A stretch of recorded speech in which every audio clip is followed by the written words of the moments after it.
Thanks for tuning in. Today I want to talk about one of the biggest mistakes that I see people making in today's market. And that mistake is not staying true to your numbers. So we've been on an increasing market year over year for about the past 11 years. And what that's done, obviously, as property values increase, sellers on the finished side want to sell properties for higher. Sellers on the lower side that have those fixtures uppers, they want to demand more for the properties. And what I see people doing, whether it's online through people saying what their project costs are, or whether it's just in my own bidding on properties, people are going over their bids, over what their max bid should be, just to get properties. Now, what should your max bid be? I tell people the rule of thumb that I follow is have my acquisition cost, so my sales price, the price that I'm buying it at, plus my construction cost, no more than 65% of the after repair value. So what does that mean? If I think I can sell a house for $100,000, then I want my sales price or my purchase price and my construction cost to be no more than $65,000. Now, most people, when they analyze a deal, they'll stop there and say, great. They'll go and show you, I have a house, I bought it and can fix it up for $65,000.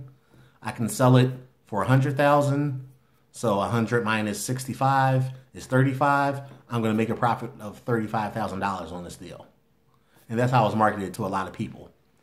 And if you're newer in the game and don't really know, that's something that can really hurt you. Because losing money it doesn't discriminate.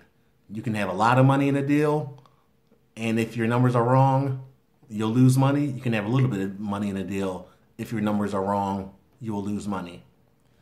So what I tell people is 65% of the after repair value should be what you look to stick to for your purchase price and your rehab costs. So what that allows you to do is then add in those entry costs and holding costs, which typically range somewhere between 5 to 10% of the after repair value. So what are your entry costs? So most people, when they're doing this, they have some sort of financing that goes along. So you have your financing fees, which are your points. Then you have your transfer taxes. You have your property taxes. Some counties may have school taxes as well. And then you also have your property insurance. You have your title insurance, and then the other fees that go along with title insurance and closing your loan. And then your holding costs, you have your mortgage payments, which are typically interest-only payments. And then you have your utility payments as you're fixing the property up. So all in, roughly, that'll be somewhere between 5 to 10% of your after repair value. So in your entry cost and your holding cost, that's an additional $5,000 to $10,000 if your after repair value is $100,000. That will be eaten in just fees. So now, if you look at it, let's go use the lower end of the spectrum. So you've already spent 65% or $65,000 plus $5,000 or 5% in buying the property, fixing the property up, your entry cost, your holding costs. So now some people may stop there and say, okay, great. So I'm all in at $70,000. I can sell it for $100,000. That's still a $30,000 profit. But then once you look at your exit costs, so your exit cost, I say typically somewhere, always budget about 15%. So what are your exit costs? Your exit costs now are your realtor commission, your seller assist, and then your property your property transfer taxes. So here in Philadelphia, we have realtor commission, which is 6%, which is standard across the board. You may be able to negotiate a little lower on your realtor's commission. If you can, great. Just use whatever number you're able to negotiate. Then you'll have your seller assist. I tell people always use the standard 6%, which is the max allowable by law, and then your transfer tax, which in Philadelphia it's 2.14% right now. And then there's typically always some sort of additional fees that typically make up the rest of that point. So when you add 6 plus 6 plus 2, we'll call it 2 plus an additional 1 in miscellaneous, that's 15%. So that's 15,000 that now gets eaten up in fees on your exit costs.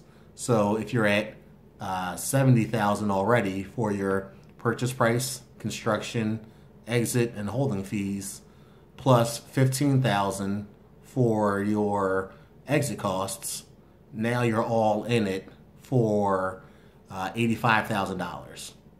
So now you have 100,000 which you can sell for minus your 85,000 gives you a $15,000 profit. In this deal, yes, you still make money, and you're considering all costs, so now you know exactly how much money to expect.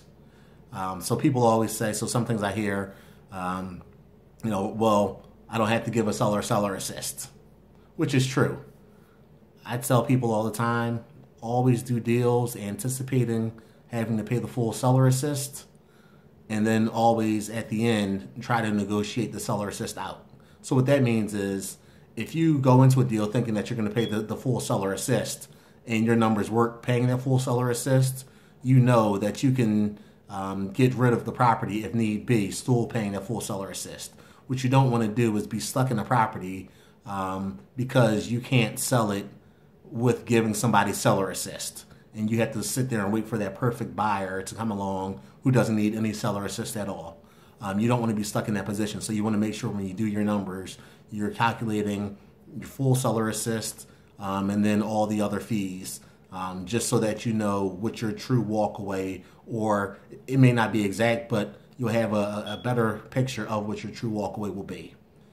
Something else I hear is, hey, well, I'm a realtor, so I'll discount my fees, so that gets added to my profit. Sounds good, but that's really not how it works. Even if you are a realtor, you should be paying yourself for that, because you are doing, you're putting forth that same effort that any realtor would put forth to make sure that the property is sold. And the last thing you want to do is not get paid for your efforts. And let's say, God forbid, you get sick and you have to hire somebody else to sell the property for you. You'll still have to pay that full commission.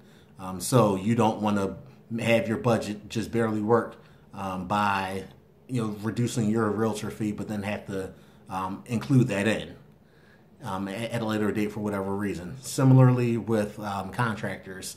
Some contractors all the time say, hey, well, I'm going to do the work myself, so it's not really a construction cost, just maybe material, but my time is my time, which I'm not going to include. Once again, it sounds good, but that's not really how it works. So if you think of it, if you're working on your project, your opportunity cost is you're now losing out on money from that you could be making with your time working on somebody else's project. Some people, the way that they stay busy is they'll just buy projects and they're basically employing themselves. So they may buy hire and then work on their own projects, and then their paycheck at the end of the day comes once they sell the property. So they're not looking for a typical investment income. They're just looking to generate their own income so that they can live their life. That's something totally different. I suggest that you not do that. But once again, everybody, their goals are different. But once again, even if you are that contractor, you still want your numbers to work based on that percentage, because if you get sick and somebody else has to do it, they're going to charge you to get it done. I tell people the only time that my purchase price and construction costs go up to 70% of the purchase price is if it's in a hot proven market where there are a lot of comps within 3-month period, and then also the days on market is really small, so that I'm really confident that I'd be able to turn the property around for that price in a short period of time. Other than that, I'm sticking to my numbers.